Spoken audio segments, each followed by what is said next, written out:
Tonight, 13 investigates a doggy daycare in Mooresville facing several customer complaints and minor citations. Just this morning, police were called to Furry Friends Stay and Play Again for a possible dog bite. And we spoke to 3 pet owners who dropped their dogs off there and now want the daycare shut down. So our Lauren Kostick did some digging, and she discovered dozens of other complaints to animal control in less than a year.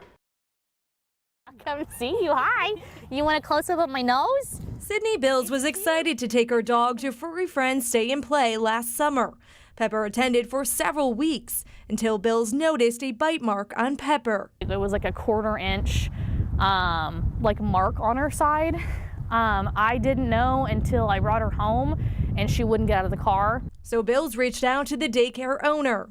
But they had no idea. Like, I texted him, he had no idea it happened, the employees had no idea it happened, and I didn't understand how that was a thing. You want them to come home to you the same way they left you. Dawn Trader also took her dog to the Mooresville business. On 2 different occasions, Trader said she saw her dog Tucker tied to a pole with no food or water, and she claims an employee told her Tucker was locked alone in a room. And he came out and he was just shaking and tail between his legs, and the employee at the time said, "Oh yeah, I was told to keep him in there all day because of how he acts." Chelsea Barnes said she had a similar experience last November while boarding her dog. On her way to pick up her dog Stroker, she received this text saying, "I put him into a meditative state and fiddled with his wires."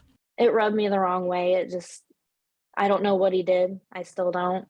And when she arrived, I thought he'd be real excited to see me, and me and my fiance walked in there, and he was just, they're walking him out with his leash, and he was walking real slow. His tail was tucked. So 13 News took those concerns to the Morgan County Animal Control. Turns out it was already familiar with Furry Friends. The folder right now, we have probably about 35 complaints so far in their building. Officer George Domisat said the call started last July. Customers that have lost their animals in his care or employees that have had a bad experience there and that wanted to come forward with us. But Domisat said the issue is many of the complaints are hard to prove. We need the people to step forward, and a lot of the stuff we get, unfortunately, is hearsay. And with hearsay, there's nothing that can be done. And 13 News wasn't able to independently verify any of these complaints. Owner Eddie Owens invited 13 News inside to see for ourselves. The goal of this place was to create an environment where dogs could enjoy themselves in a cage-free environment.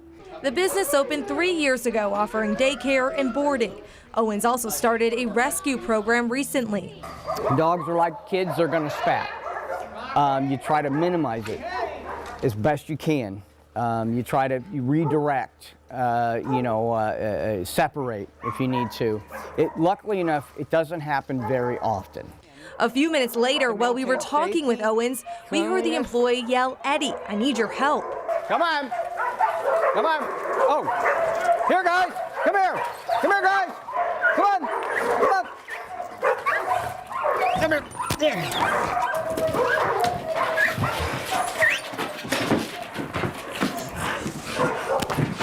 Get off of him. Get off him. No.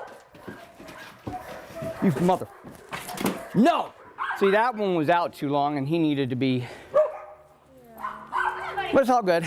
Based on some of the recent complaints, Owens said he is looking to make changes. There are still some, like the turf, that I need to address, and I'm working on it. I'm working on extending the fence.